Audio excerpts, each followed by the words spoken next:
नमस्कार दोस्तों। बॉलीवुड के अंदर भी हर तरीके के लोग हैं। चोर हैं, बदमाश हैं, माफिया हैं, गुंडे हैं, मवाली हैं, क्रिमिनल हैं, रैपिस्ट हैं, हर तरीके के लोग हैं। और बॉलीवुड जो कि अब खत्मे की कगार पे पहुंच चुका है। पिछले कुछ समय से एक रिपोर्ट आई है जिसमें ये बताया गया कि बॉलीवुड के हाल फिलहाल की जितनी भी फिल्में आई बड़े बजट की, वो सारी पिट गई और बॉलीवुड को बहुत बड़ा नुकसान हुआ है।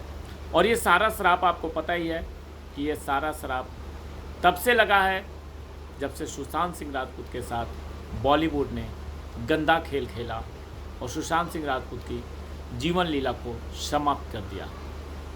हाल फिलहाल में बॉलीवुड में बहुत बड़े बड़े बजट की फिल्में आई लेकिन बुरी तरीके से पिटी हैं।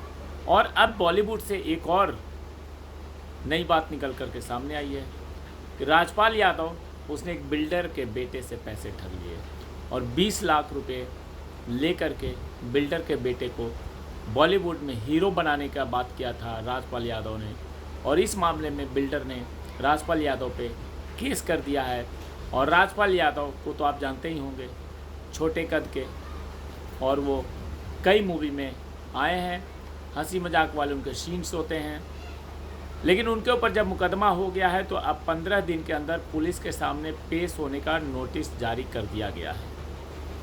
अब देखना यह है कि राजपाल यादव 15 दिनों के अंदर पुलिस को पेश होते हैं या नहीं। सुरिंदर सिंह नाम के एक बिल्डर ने राजपाल यादव पे धोखाधड़ी का केस दर्ज कराया है। बिल्डर ने राजपाल पे आरोप लगाया है कि एक्टर ने उनके बेटे को फिल्म इंडस्ट्रीज में सपोर्ट करने और आगे बढ़ाने के लिए उनसे 20 लाख रुपए लिए थे, लेकिन एक्टर ने पैसा ले लिया, कोई सपोर्ट नहीं किया, ना आगे बढ़ाया। बिल्डर ने बताया कि जब वो एक्टर के पास अपने पैसे वापस मांगने गए तो वो गायब हो गए थे। कई फिल्मों में भी ऐसा इन्होंने रोल निभाया है कि पैसा लेकर के ये गायब हो गए थे। रियल लाइफ में भी इन्होंने 20 लाख रुपया लिया और गायब हो गया। अब पैसा वापस न मिलने पर परेशान होकर के बिल्डर ने राजपाल यादव के खिलाफ इंदौर में तुकोगंज थाने में एक मामला दर्ज कराया है। और अब पुलिस ने नोटिस जारी करके ये कहा है कि 15 दिनों के अंदर पेश हो जाएं पुलिस के सामने, अन्यथा पुलिस अपनी कार्रवाई करेगी। और ये पहली बार नहीं किया है राजपाल यादव ने, इसके पहले भी राजपाल यादव पर पैसा वापस न देने का आरोप है और मुकदमा दर्ज हुआ है। 2010 में एक व्यक्ति ने राजपाल यादव पे धोखाधड़ी का मुकदमा दर्ज कराया था। दरअसल राजपाल यादव उस समय अता पता लापता नाम की एक फिल्म डायरेक्ट करने जा रहे थे और इस फिल्म को बनाने के लिए उसने उस व्यक्ति से 5 करोड़ रुपए लोन के तौर पे लिया था। इसके बाद जब राजपाल ने उस व्यक्ति के पैसे नहीं पहुंचाए तो वो आदमी एक्टर के खिलाफ कोर्ट पहुंच गया और कोर्ट ने मामले का फैसला सुनाते हुए राजपाल को ब्याज समेत 10 करोड़ 40 लाख रुपए वापस करने के आदेश दिए। कोर्ट की फटकार के बाद भी राजपाल ने उस व्यक्ति को पैसे वापस नहीं किया और एक्टर ने जो चेक दिया था वो भी बाउंस हो गया था। इसके बाद कोर्ट ने राजपाल को जेल भेजने का आदेश दे दिया।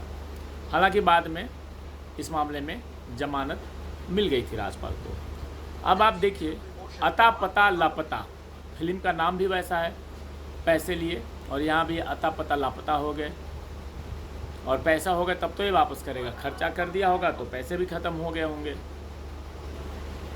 हालांकि बॉलीवुड में ये धोखाधड़ी और इस तरीके के मामले लगातार होते आए हैं और राजपाल यादव ने जो किया ये कोई पहली बार और अंतिम बार नहीं है। इसलिए बॉलीवुड चकाचौंध भरी ज़िंदगी है, यहाँ से सावधान रहने की ज़रूरत है।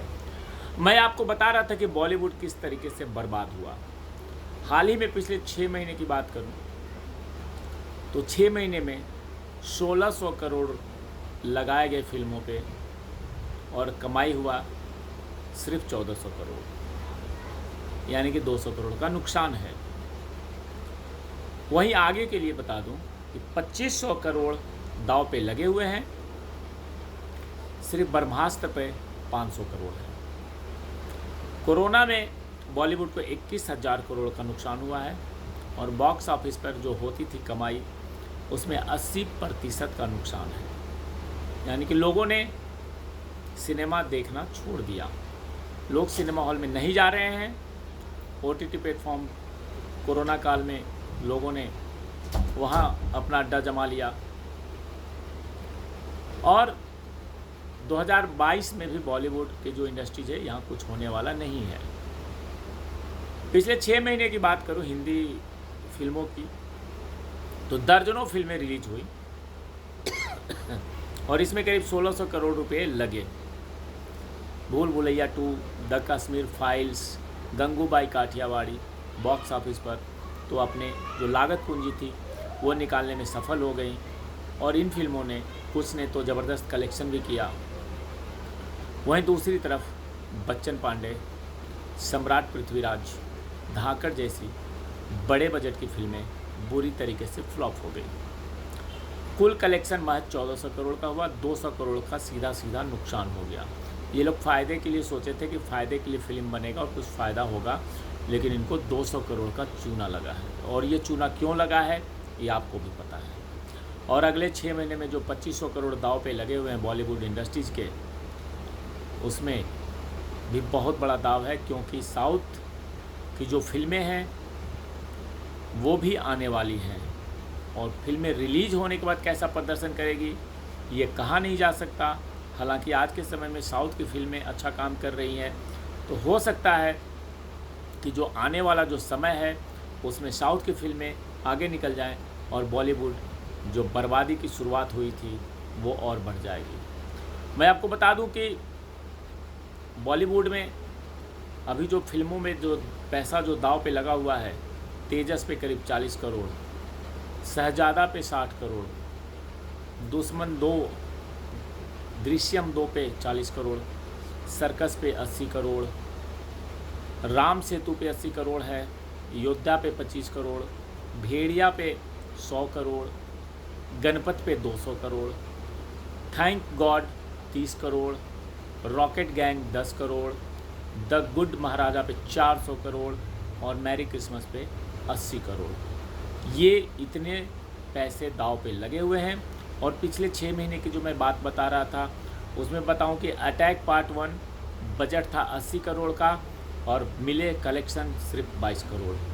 जर्सी का बजट था 95 करोड़ का, collection 27 crore. Runway 34 crore budget था, और नहीं, रनवे 34 फिल्म का नाम है, बजट था 65 करोड़ का और कलेक्शन आए हैं 47 करोड़। हीरोपंथी 2 बजट है 70 करोड़ का, कलेक्शन आया 35 करोड़ का। भूल भुलैया 2 बजट है 65 करोड़ का, कलेक्शन 262 करोड़, यानी कि ये मूवी प्रॉफिट में रही। धाकड़ बजट 65 करोड़ और लागत 65 करोड़ है, और वापस कितने आए, कलेक्शन कितने हुए तो आपको पता ही है, 3 करोड़।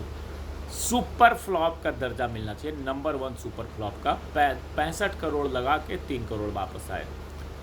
अनेक फिल्म का नाम है, बजट 45 करोड़, कलेक्शन 11 करोड़।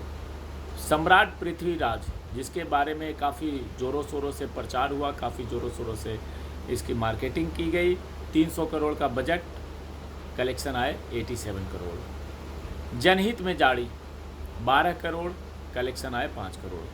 निकम्मा 15 करोड़ का बजट, कलेक्शन 2 करोड़। जुग जुग जियो बजट 85 करोड़, कलेक्शन 46 करोड़। ये तो हालत है बॉलीवुड इंडस्ट्रीज़ का, और बॉलीवुड इंडस्ट्रीज बर्बादी के कगार पे पहुंच चुका है, और अब यहाँ कोई भी पैसा लगाता है तो बहुत ही खतरा है। आगे और भी मैं आपको अपडेट देता रहूँगा। जय हिंद, जय भारत।